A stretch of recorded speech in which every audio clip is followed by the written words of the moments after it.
My name is Douglas Richardson. I'm the head of living collections at the Highland Wildlife Park, which is part of the Royal Zoological Society of Scotland.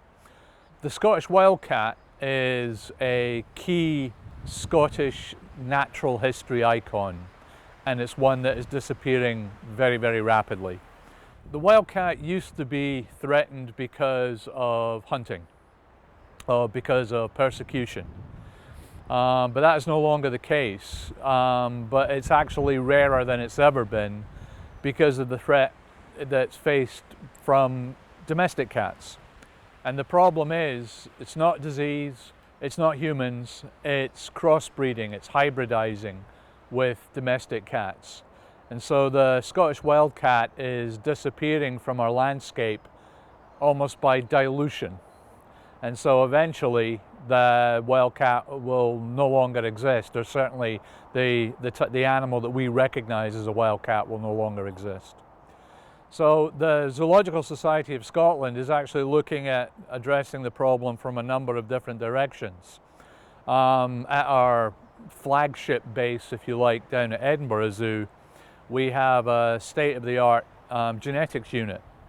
And one of the problems with wildcats is that you can look at a cat that looks like a wildcat, but in actual fact it's a crossbreed. So developing tests that can differentiate hybrids from purebred cats is quite key. Luckily, because of the skills base, the internationally recognized skills base that we have at the Wild Genes Lab, our genetics unit based at Edinburgh Zoo, they, working with colleagues in other countries, have been looking at different levels of genetic testing, from hair samples, from blood samples, and even fecal samples, so that we can actually tell what an individual cat is.